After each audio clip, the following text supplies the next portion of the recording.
Multi-21, c'est... Yeah, Multi-21.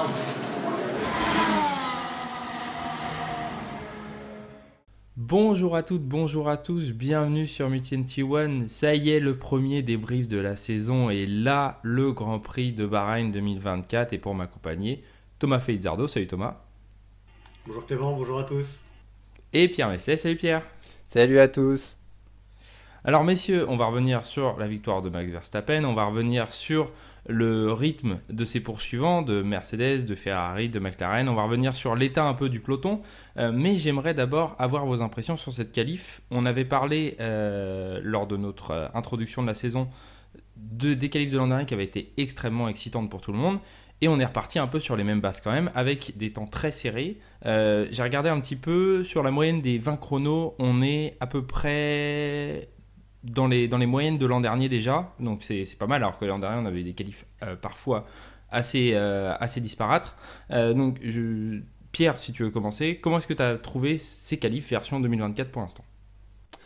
Pour l'instant, sur les qualifs, c'était assez représentatif de ce qu'on avait vu, de ce qu'on avait lancé comme hypothèse à l'issue des essais hivernaux. Donc après, avec quand même quelques surprises, c'est-à-dire entre deux coéquipiers d'une même écurie, il y avait c'était un peu des fois il y avait de la distance.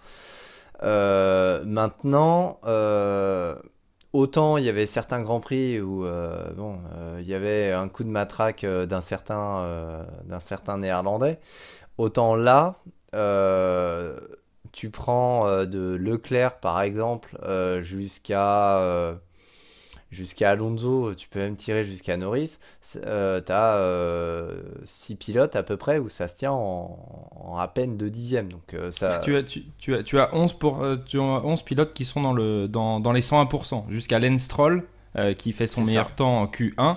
Tu as 11 pilotes qui sur un tour ont été dans un rythme très très proche. Donc, alors, il y a plusieurs hypothèses. Est-ce que, on peut supposer quand même que pour la plupart des écuries, ils étaient à fond. Je pense que Pérez était à fond. Maintenant, l'inconnu, c'est au niveau de Verstappen. On a vu qu'il n'avait pas forcément les meilleurs chronos sur Q1 et Q2. Sur Q3, il a fait le taf. Maintenant, question, est-ce qu'il a vraiment utilisé tout le potentiel de la Red Bull ? Pas sûr. Thomas, je te lance sur la question, et en se prenant en compte, est-ce que Charles Leclerc a loupé sa Q3 et ça nous amène sur cette pole de Max Verstappen, ou est-ce que Max Verstappen, comme le dit Pierre, n'était pas dans une configuration 100% sur ce tour de qualif ? Je dirais les deux. Leclerc a raté sa qualif parce que simplement au Q1, Ferrari l'envoie 2 fois en piste alors qu'il n'y avait pas besoin, et donc il utilise 2 fois un set de pneus neufs, et il en a forcément un de moins pour la Q3. Donc en Q3, il a un seul jeu de pneus neufs, et il fait son premier run en pneus usés et son deuxième en pneus neufs. Verstappen, lui par contre, il avait bien 2 jeux de pneus neufs pour la Q3. Donc Verstappen a pu avoir 2 fois un tour à fond, on va dire.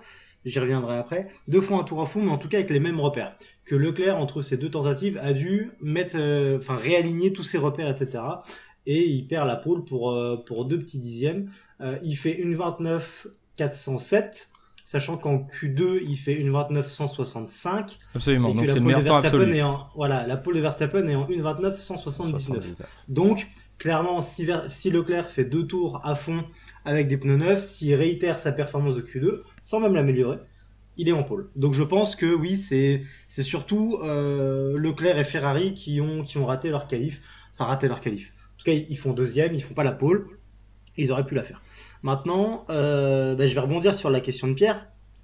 Est-ce que la Red Bull était à son plein potentiel ? Le fait que Verstappen utilise tout le potentiel de la Red Bull, oui. Ça oui. Est-ce que la voiture était à son plein potentiel, son propre plein potentiel ? Pas sûr. Parce que j'ai trouvé qu'en course, on avait une voiture qui s'était échappée très très très très vite côté Verstappen. Et même Pérez est remonté assez facilement, au niveau des Ferrari et de Russell, alors que les autres années, il galérait quand même pas mal, même sur ce genre de circuit, c'était assez compliqué. Donc, soit la Red Bull est une tueuse en course et en qualif elle est prenable, soit le setup qu'ils ont choisi était beaucoup plus orienté course, parce qu'on a vu aussi que les deux pilotes Red Bull et surtout Verstappen ont fait des très longs relais en tendre. D'ailleurs, ils avaient un jeu de tendre en plus parce qu'ils l'avaient pas utilisé en essai libre, et ça s'est vu parce que ça a été les seuls à faire tendre dur, alors que tous les autres ont fait tendre dur. Donc ça aussi, ça les a aidés. Mais voilà. Ou alors, la dernière hypothèse, est-ce qu'ils ont vu qu'en qualif, ils étaient un peu limite et ils étaient prenables, encore une fois, et pour la course, ils se sont dit, attends Coco, on va tout mettre à fond, tu vas pouvoir te faire plaisir, et puis tu gères ton avance pendant la course. Voilà. Ça, c'est les questions que je me pose. Est-ce que c'est vraiment une voiture plus orientée course, que ça soit par nature ou par réglage, ou est-ce qu'ils ont débridé un truc entre samedi et dimanche, parce qu'il y a quand même pas mal de paramètres qu'on peut changer, même dans le parc fermé. Et est-ce que c'est ça qui les a fait progresser autant? Je sais pas. En tout cas, ça nous a donné une belle qualif quand même. On a tous cru à quelqu'un d'autre que Verstappen pour la pole. En tout cas, on voulait y croire. Et ça s'est vraiment pas joué à grand chose. Comme tu l'as dit, Clément, les qualifs étaient hyper serrés. Quand tu prends la Q1, il y a une seconde 0,39 entre le premier et le dernier. Et on va parler des derniers. Mais ouais, c'était quand même une belle qualif. Alors pour poursuivre sur cette question concernant la Red Bull de Max Verstappen, je pense qu'on aura les réponses sur les prochains Grands Prix, effectivement, de voir si en qualif la Red Bull est toujours très proche des autres ou pas. Mais j'ai un peu envie de dire que ça n'a pas d'intérêt finalement, parce qu'elle pourrait partir P3, P4. Je suis pas sûr que ça dérangerait tant de ça, et on a vu ce qui s'est passé avec Sergio Perez. C'est une voiture qui a l'air tellement facile en course, et je voudrais qu'on commence là-dessus pour parler avant de parler du reste du peloton.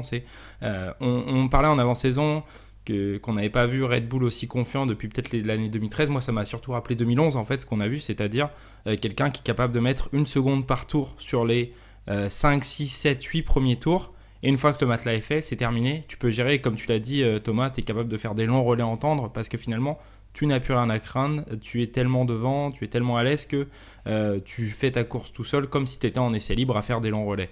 Je reviens sur ce que disait Thomas. C'est Red Bull, avec notamment Verstappen, ils ont économisé un train de pneus soft.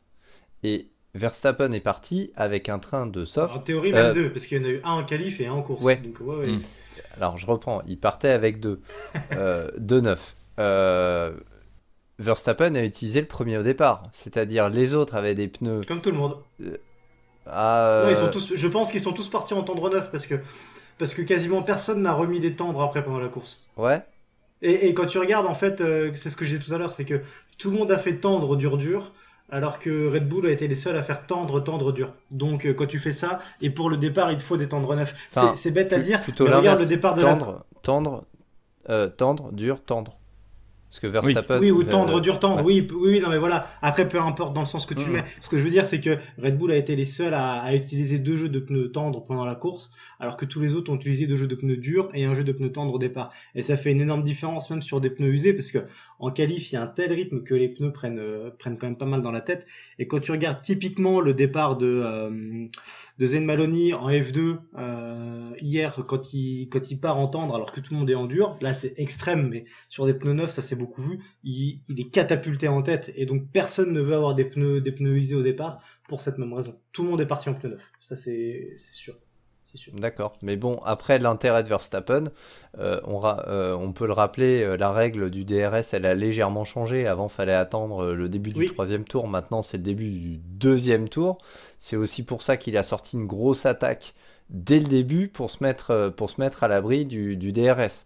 Il a été en même temps un petit peu aidé par les problèmes de répartition de frein de Leclerc, qui sont quand même arrivés assez tôt dans la course. Mais même sans ça, on a bien senti quand même qu'il était vraiment au-dessus du panier. À la fin du premier tour, il y a déjà quasiment 1 seconde. Effectivement, on a vu, et je pense que ça va aller dans le sens de Clément, on a vu une course à la Vettel 2011. C'est exactement ça. On a vu un Verstappen qui faisait comme Vettel à l'époque, qui dès les 2, 3, 4 premiers tours arrivait à mettre 2, 3, 4, 5, 6 secondes d'avance. Et après, à partir de 6 secondes d'avance, il gérait, et puis après, l'avance augmentait plus si exponentiellement que ça. Et il y a une course de gestion qui s'est très vite mise en place très vite mise en place pour Verstappen, mais ça vient d'un gros rythme sur les premiers tours, et finalement, même avoir le DRS dès le deuxième tour, moi j'ai pas vu grande différence dans les batailles ou dans le fait de suivre ou dans les écarts. Bah, ça a permis, moi je trouve, à Pérez de remonter plus facilement ce DRS au deuxième tour. Et ça a permis dans la deuxième partie de peloton à avoir un ensemble très groupé à partir des Haas et des Racing Bulls. Ça a aidé les McLaren. Ça a aidé les Peut-être. McLaren Oui, aussi à sauter. à Oui, Lando. ça c'est vrai, ouais. Ouais, peut-être. Ouais, mais est-ce que oui, ça a accéléré d'un tour, mais si est-ce que la course aurait été complètement différente si on avait Non, un peut-être tour pas. de Mais moins après, pour DRS? il faudra voir selon. Il faudra Non, voir je selon pense les pas. configurations des C'est plus circuits. par rapport Là à où ça, ça peut me faire peur, même si moi à la base j'étais plutôt pour, c'est de me dire justement la configuration que j'expliquais tout à l'heure. Si Verstappen part 3ème ou 4ème, déjà que son rythme peut être affolant en course, si en plus on lui offre le DRS dès le deuxième tour, bon, il restera plus grand espoir Ouais, pour ses concurrents. Bah, surtout quand on connaît historiquement l'avantage de pointe de la Red Bull avec le DRS, quoi. Bah, Par rapport et à puis tous les messieurs, autres. n'oubliez pas quelque chose, hein. F1 Liberty Media, je vous rappelle que les Américains, ils sont friands des stats. De mettre le DRS dès le deuxième tour, ça permet de dire, ah, vous voyez, sur la saison 2004, ah bah il y a eu plus de dépassements en F1.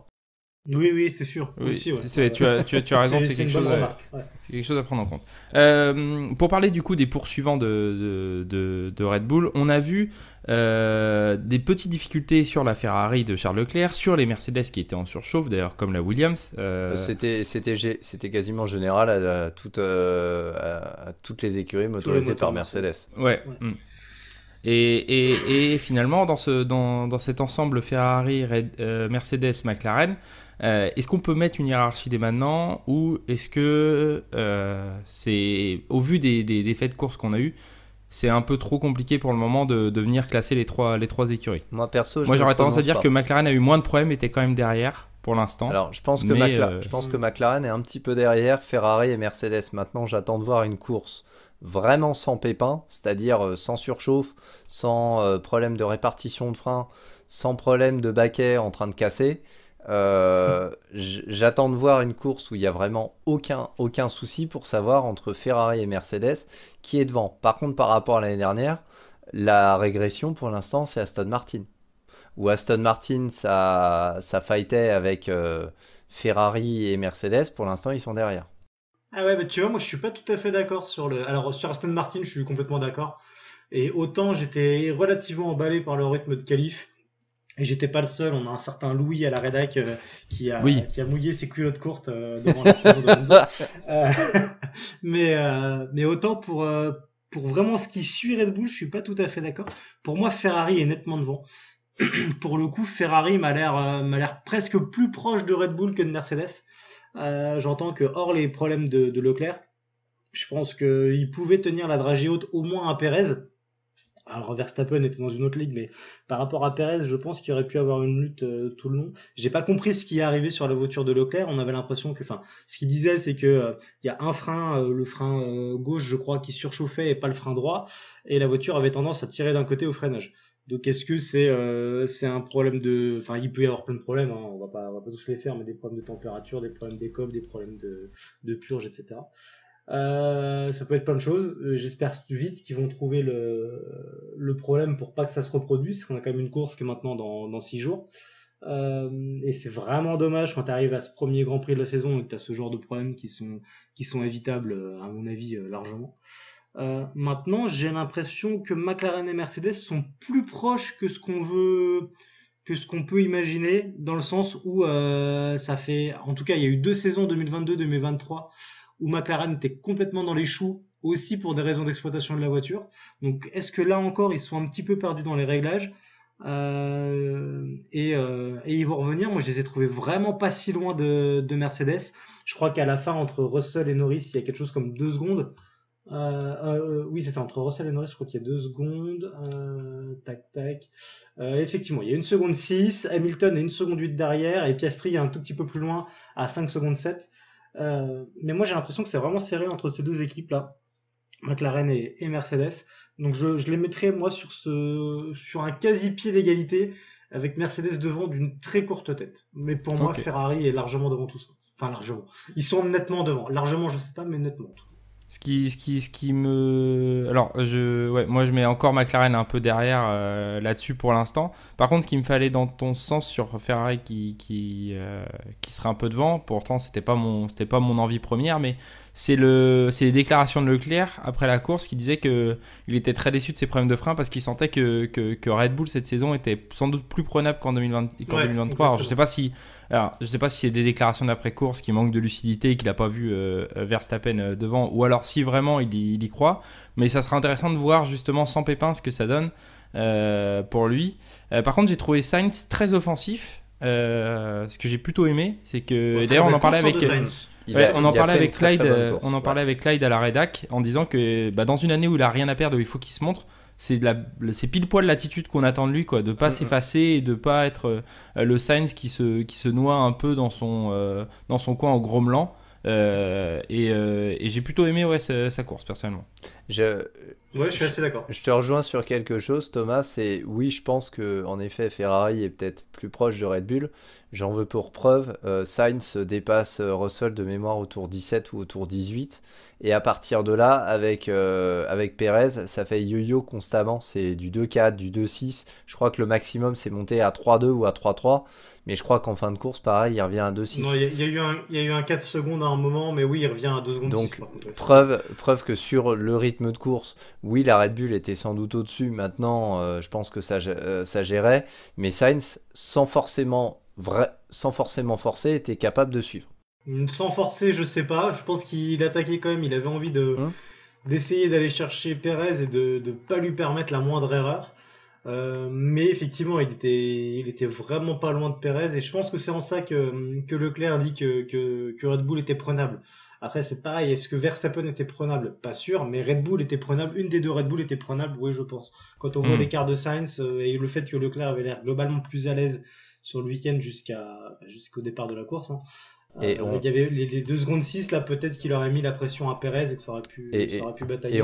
Et on l'a bien vu par rapport à Mercedes, c'est-à-dire quand Russell a passé Leclerc, si la Mercedes avait eu en effet un rythme tout à fait convenable, il aurait pu peut-être maintenir l'écart avec Verstappen ou un truc comme ça, et en fait ça s'est absolument pas fait. Peut-être oui, ça on ne saura jamais, mais c'est là où je trouve que tu as raison, Clément. On va attendre de voir les prochaines courses pour voir si ça se confirme ou pas. Parce que ça peut augurer du bon. Clairement, ça se battra pas pour le titre, mais ça peut. Il faut que ça soit en embuscade quand il y a des problèmes devant, quoi. Et je pense qu'on peut difficilement demander plus à toutes les écuries. Et ceux qui ont l'air le mieux placés, c'est Ferrari, sous réserve qu'ils aient pas de problème d'exécution, comme ça a été le cas hier. Dernière question, messieurs, très vite avant qu'on passe à la suite. En 2 mots, est-ce que on est d'accord sur nos pronos, comme quoi, au moins jusqu'au premier tiers de saison, il n'y en a pas une qui va à quelqu'un d'autre que Verstappen, après ce qu'on a vu ce samedi? En 2 mots, bien sûr. Ça, à mon avis, ce sera le cas. Du coup, on a parlé du coup de cette hiérarchie, on va dire devant, avec Red Bull loin devant ou pas pour l'instant à voir, Ferrari, Mercedes, McLaren dans un peloton, Aston Martin un peu derrière, et puis j'aimerais qu'on parle du groupe qui arrive juste derrière parce que pour moi c'est un groupe de 4 écuries. Pour moi, Haas, Racing Bulls, Williams et Sauber peuvent être dans la même bataille. Sauber, dont on a vu les 2 voitures éliminées comme Alpine, on va reparler d'Alpine après bien évidemment, mais Sauber qui avait ses 2 voitures éliminées en Q1. Après, comme pour Alpine, le rythme en qualif est tellement serré que ça peut se jouer en pas grand-chose. Et finalement, on a vu tout le monde dans le rythme de course, même les Sauber. On a vu un Guan Yu Zhou très bien en course. Et j'ai tendance à dire que parmi toutes les écuries, la bonne surprise en termes de rythme de course, surtout par rapport à ce qu'il faisait l'an dernier, c'est justement ce Team Sauber. Je suis assez d'accord. Autant on les avait mis en queue de peloton quasiment. Dans notre preview de la semaine dernière, autant là, les deux ont fait une belle prestation parce que finalement, Guan Yu est le premier à un tour et le premier hors des points, sachant qu'il est quand même pas si loin de Stroll parce que Stroll finit à 1 minute 33 du leader, donc il était quasiment à un tour, c'est pas joué à grand chose. Donc le rythme était assez satisfaisant. On a Bottas qui a eu pas mal de problèmes, en particulier avec un arrêt de 52 ou 54 secondes au stand.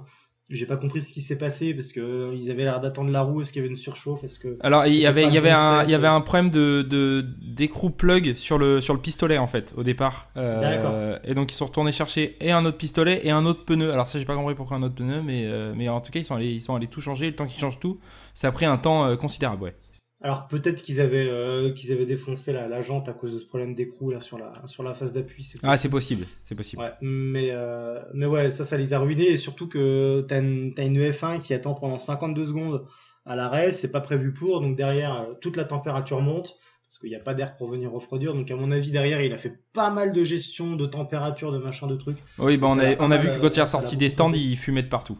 Mm, Bah, mm. voilà. Donc ça l'a complètement planté.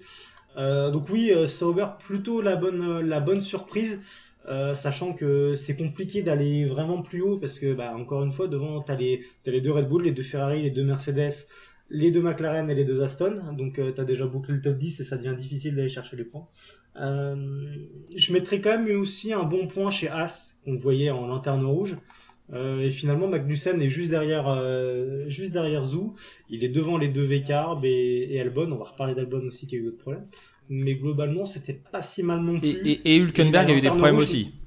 Et Hülkenberg a eu des. Alors qu'est-ce qui lui est arrivé à Hülkenberg? Alors, Hülkenberg, il a eu des problèmes dans le premier tour, il s'est bah oui, le fait, premier il s'est tour. fait accrocher. Donc effectivement, donc il aurait peut-être pu terminer aussi juste derrière les Aston et les As tenaient le rythme de course, ce qui n'était pas le cas l'année Ouais. précédente. En fait, les Sauber et les As qui avaient des problèmes en course l'an dernier. Hülkenberg, Il y a des c'est gros problèmes de dégradation. Ouais. Hülkenberg, il est pris, enfin, d'une certaine façon, c'est lui qui vient un petit peu pousser Stroll. Et ben, c'est là où je sais pas. Je suis pas si sûr parce que quand tu regardes son onboard, effectivement, on a l'impression qu'il y a un coup de gaz qui est mis et c'est là qu'il vient accrocher Stroll. Sauf qu'à cet endroit, j'ai du mal à comprendre pourquoi il met un coup de gaz. Ouais, mais Quand tu regardes et t'as quand tu Bottas. regardes Bottas, Et t'as Bottas derrière. l'onboard de Bottas, ça touche deux fois. Ça touche deux fois avec Bottas. Donc est-ce que c'est les deux combinés qui font que il y a eu un espèce de bowling comme ça ou un ping-pong? Je sais pas.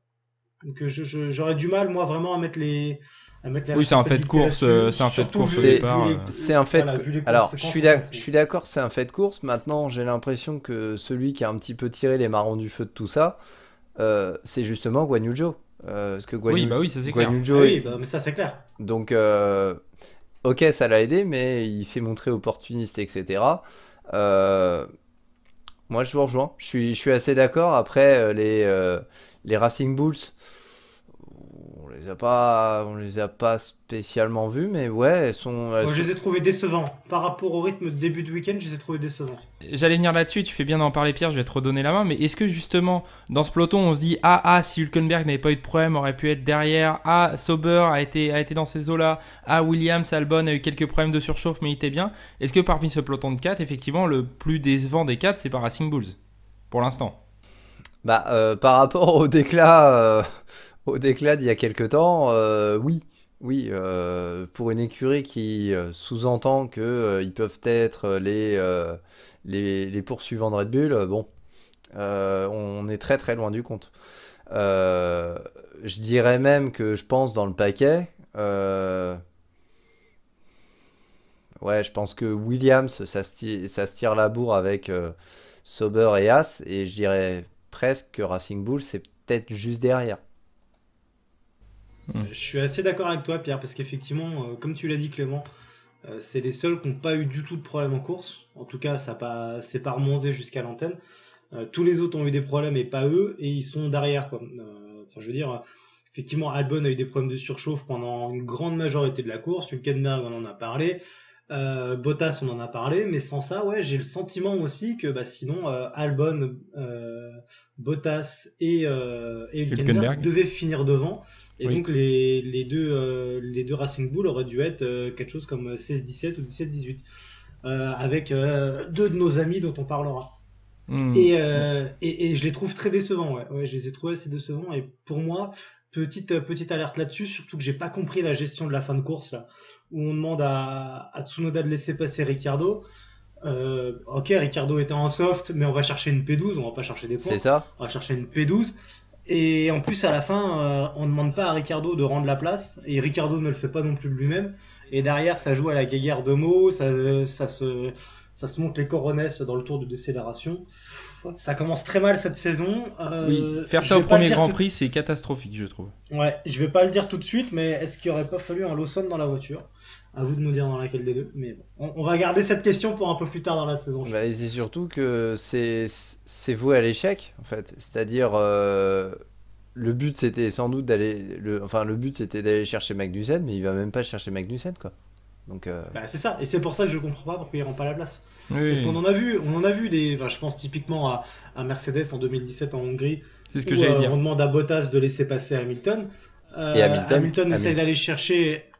Hamilton essaie d'aller chercher les Ferrari et Raikkonen qui protégeait Vettel parce que Vettel avait un problème de volant et donc Raikkonen le protégeait, ça marche pas et dans le dernier virage du dernier tour, il rend la place. Hamilton de lui-même rend la place. Et ça crée une dynamique pour la fin de saison avec une confiance entre Bottas et Hamilton. Et on C'est était ça. à mi-saison. Exactement. Là, on Exactement. est dès le premier Grand Prix et Là, tu crées une là, tension. sur le premier Grand Prix, c'est pas super bien joué.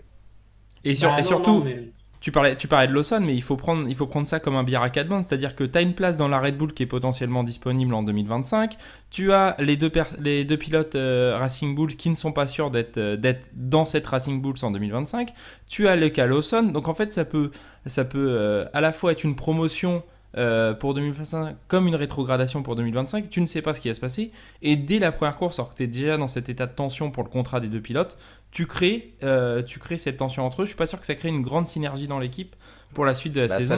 Et on a beaucoup critiqué le management de Frontots pendant des années. Mais alors là, pour le coup, c'est Laurent dès le premier Grand Prix, t'es venu à le regretter, quoi.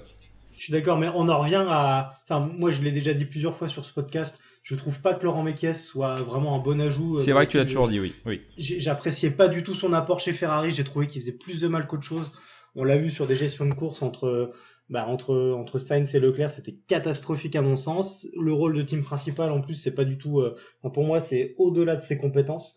Et on est typiquement dedans. Et comme c'est parti, moi je le dis tout de suite là, dans la Red Bull en 2025, on doit soit Perez, soit peut-être Sainz. Mais on n'aura pas un des deux pilotes V-Carb, je vous le dis tout de suite. Parti comme ça, c'est obligatoire. Je note que tu tiens à dire Vicarb alors qu'avec Pierre nous disons Racing Bulls. Pierre, je te soutiens dans ton combat là-dessus. Jamais ça s'appellera Vicarb. Vu qu'on a parlé de tout le monde, il reste un éléphant dans la pièce quand même, messieurs. Un éléphant bleu.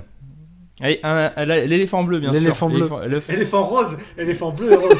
L'éléphant bleu et rose.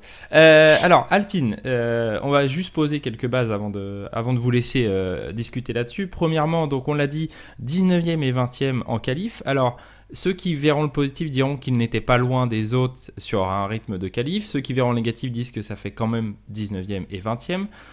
Quand on regarde le gap par rapport à 2023 sur le même tour, les 9 autres écuries se sont en moyenne améliorées d'une seconde. Celle qui s'est moins améliorée, c'est Red Bull qui s'est améliorée 5e. Celle qui s'est le plus améliorée, c'est McLaren d'1,5 seconde. Mais en moyenne, tout le monde s'est amélioré d'une seconde. Alpine s'est amélioré d'un dixième. Voilà, entre la saison dernière et cette saison. Si on rajoute à ça en plus, avec leur temps de cette année, l'an dernier, ils auraient été 11e. Donc ils auraient été toujours pas à se battre pour la Q3 avec la voiture de l'an dernier. Et donc avec la voiture de cette année, encore moins. Je sais pas ce que vous en dites, ce que vous en pensez, mais on avait parlé en début de saison, avant la saison, des déclarations d'Ocon et Gasly qui étaient très pessimistes. On a appris pendant le week-end que les directeurs techniques et aérodynamiciens de Alpine avaient démissionné en amont de la saison puisqu'ils purgent leur période de comment on appelle ça déjà, leur période de préavis, pardon. De gardening. Voilà, ouais. De gardening. Donc Matt Harman et Dick De Beer, anciens de Ferrari et de Williams. Harman, c'est une énorme perte. Ouais. Et donc voilà, c'est dans ce marasme-là qu'on a vu les Alpines galérer en qualif, mais aussi galérer en course, puisque contrairement à Sauber qui était quasiment comme eux en qualif, on n'a pas eu de remontée en course, là où Sauber a pu se battre avec les petits copains de devant. La seule chose qui fait qu'Alpine ne termine pas dernier, c'est les problèmes d'Hülkenberg, les problèmes de Bottas et les problèmes de Sargent qui leur ont permis de s'extirper un peu de tout ça. Mais la course a été très solitaire pour les deux Alpines, très loin derrière. Et je laisse Thomas commencer là-dessus. Mais messieurs, la catastrophe annoncée a quand même eu lieu, même si on va nous expliquer qu'en qualif, ils n'étaient pas loin.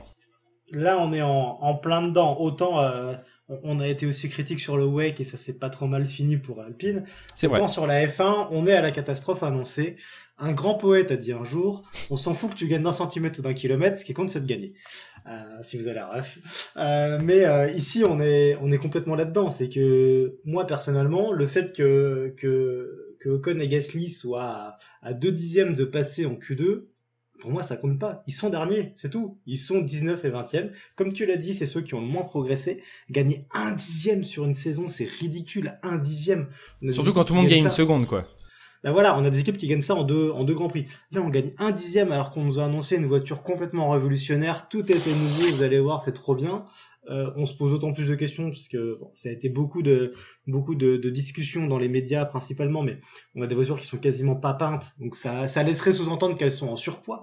Et je te coupe 2 secondes, mais pour ajouter de l'eau à ton moulin, en plus on nous explique que oui, ils sont derniers de 2 dixièmes, mais même s'ils étaient derniers, jurisprudence Sauber et Red Bull, ce qui compte, c'est ton rythme en course, et il n'est pas là. Exactement.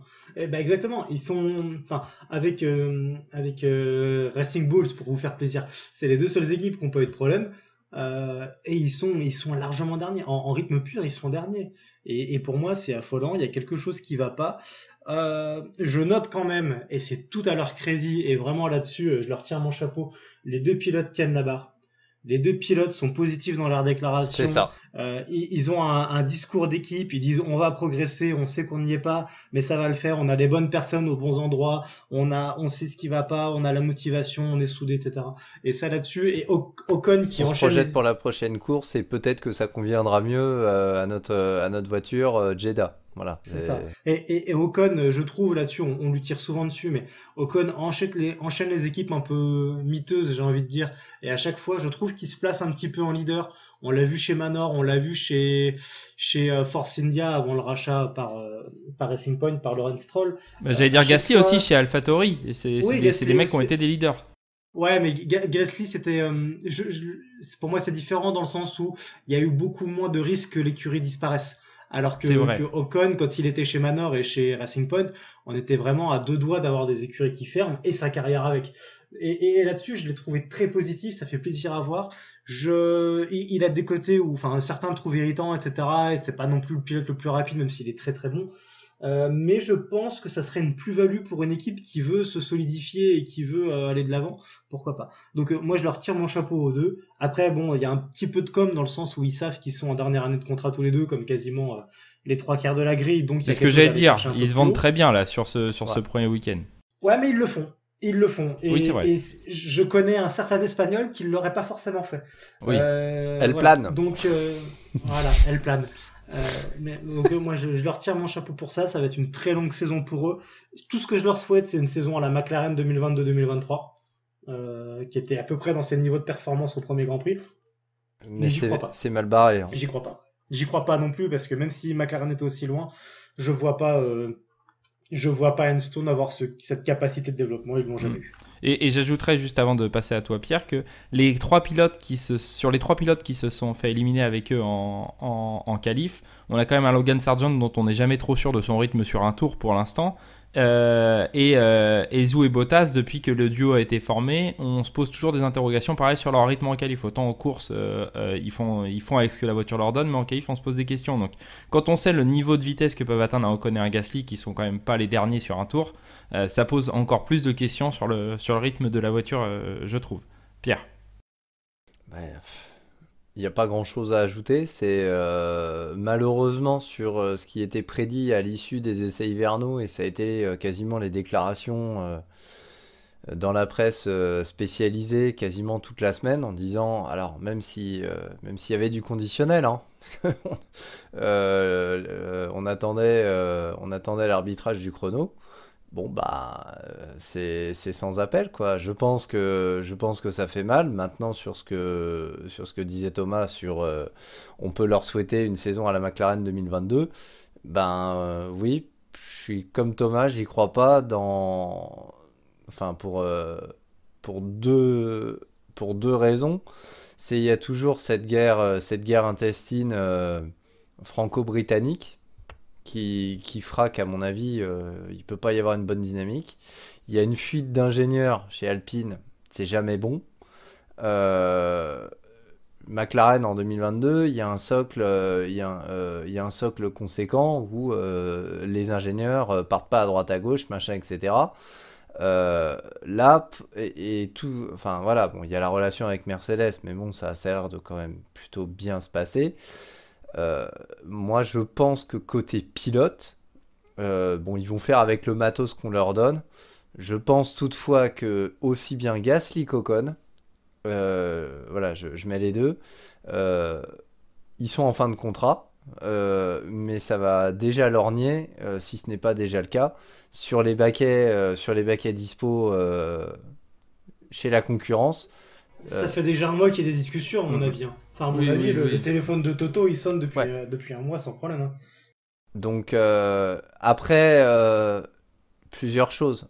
Gasly, bon, le baquet Pérez, je pense pas. Il a déjà testé Red Bull, il est sorti de là. Non, Donc, pour moi, il est sorti du truc complètement. Ça me semble inenvisageable. Je connais pas les relations actuelles entre Ocon et Verstappen, donc si on en est toujours à l'épisode, voilà, mais j'y crois pas non plus. Le seul vraiment hors filière que je verrais aller voir chez Red Bull, c'est Sainz. Bah, qui est de la filière, qui a un ancien de la filière. Qui en est sorti. Oui, mais qui en est sorti, c'est ça que je veux dire. Il est plus dans la filière et c'est le seul que je verrais. Pour moi, ça va jouer entre Perez et Sainz. Je vois personne d'autre chez Red Bull. Après, on n'est pas dans ces discussions-là pour l'instant, mais c'est vrai que là où tu as raison, Pierre, c'est que ça va forcément influer sur leur engagement dans le développement sur une partie de la saison, en fonction de ce qui se passe. C'est tout à fait ça. Après, il y a autre chose, hein. Si tu montres que tu es dans une équipe et qu'au global de l'équipe, tu as une voiture qui a 1 seconde en début de saison et qui est 19-20 et qu'en fin de saison, tu es 8 et 9 et que tu es qu'à 3 dixièmes, ça peut aider de faire de la pub aussi. Hein. Mais comme a dit Pierre, la fuite de cerveau actuelle.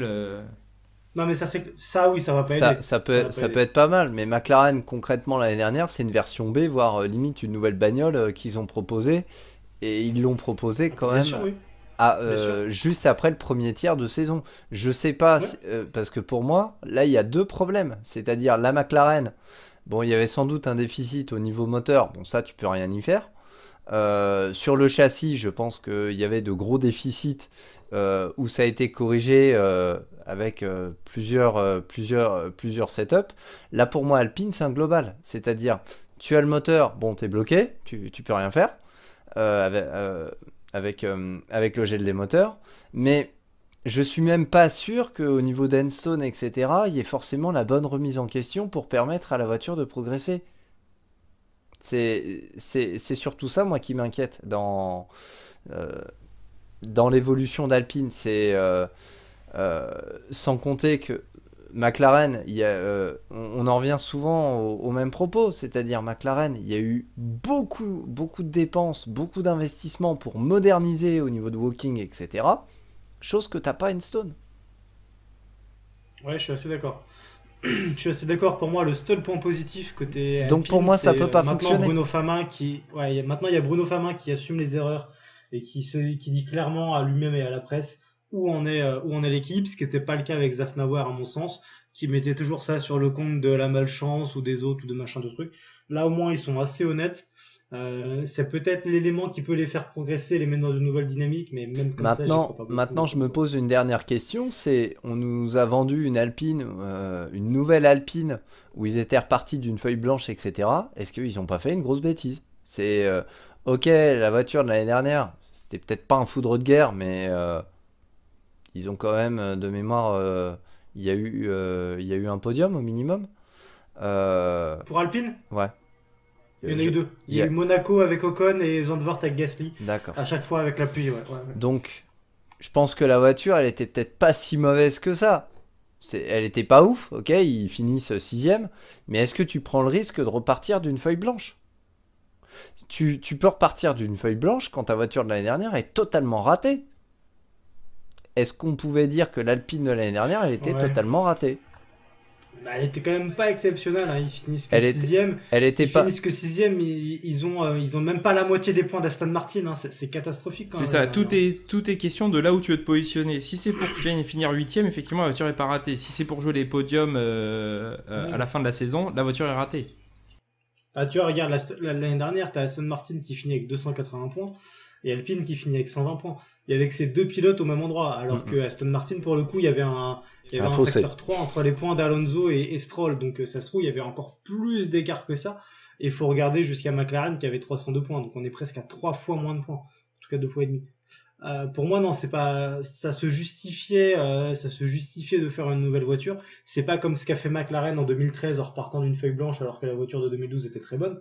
Là, non, ça se justifiait. Et comme le dit Clément, quand tu ambitionnes d'aller jouer beaucoup plus haut, à un moment, il faut fonctionner par rupture. T'es obligé. Les petites évolutions, ça marche pas tout le temps. Donc, c'était pas une mauvaise chose. Maintenant, la voiture, elle est mal née. La voiture, elle est mal née. Est-ce que c'est une catastrophe? Je sais pas. Ça peut se résoudre. Maintenant, Et il va reste, falloir mettre les bouchées doubles, quoi. ouais, mais va falloir mettre les bouchées doubles. Mais là, tu joues contre la montre, c'est la première chose. Quand vont arriver les premières évos et comment la voiture va réagir avec les évos? Parce que tu peux avoir une voiture mal née qui réagit très bien sur les évos. Tu peux aussi avoir une voiture mal née qui réagit très mal sur les évos. Moi, il y a deux choses qui me font peur. C'est que dans un premier temps, j'ai peur qu'on ait des évos qui arrivent très tard. Limite pas avant l'Europe, alors que tous les autres vont continuer à apporter des petites touches. Et à partir de l'Europe, ça va se bousculer et les évos vont pas marcher et personne ne va comprendre pourquoi ça marche ou pourquoi ça marche pas. Et là, ça va être une spirale infernale comme on a déjà vu chez As par exemple il y a quelques années. Et ça me fait très très peur là-dessus. C'est plus l'aspect réaction qui me fait peur. Et ouais, même là-dessus, je suis pas méga confiant pour eux. Malheureusement. Ça, on verra ça sur les prochaines courses et au moment des premières évolutions. Mais c'est vrai qu'avant qu'on ait les premières vraies évolutions pour Alpine, le début de saison va être très très long. Et au moment où on aura les premières évolutions, on aura aussi les évolutions chez les autres écuries. Il faudra voir à quel point ils auront pu vraiment s'améliorer par rapport aux autres. Parce que si le peloton se resserre mais qu'ils restent derniers, ils resteront derniers en fait, même en s'améliorant au même rythme que les autres. Donc ça va être des questions très très intéressantes, mais ça on verra ça notamment dès le week-end prochain à Jeddah. Mais pour conclure... Et surtout quand tu regardes les qualifs, tu peux te dire qu'il y a à peu près un dixième entre chaque équipe, donc les dixièmes vont être très très chers. Ouais. Et pour si conclure, tu veux progresser, il faut gagner 2 dixièmes. Pour conclure, autant McLaren, ils ont fait une énorme saison l'année dernière. Il y avait une très grosse force de réaction dans laquelle je ne crois absolument pas chez Alpine. Ouais, je suis d'accord. Je suis assez d'accord avec ça. Messieurs, merci beaucoup pour la review de ce premier Grand Prix. On se retrouve dans très peu de jours pour Jeddah. Incroyable. Les double headers pour commencer la saison. Ça nous met un peu en joie.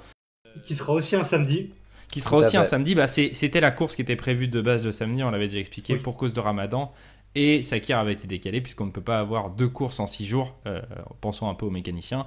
Donc effectivement, course le samedi. Deuxième et avant-dernière course le samedi de la saison. Avant Las Vegas en fin de saison. Et on se retrouve... merci beaucoup, messieurs, pour cette émission. On se retrouve très bientôt sur les antennes de Multi21. Salut. Merci à tous, à bientôt, salut. À bientôt, rendez-vous Jeddah, 18h samedi prochain. Salut à tous.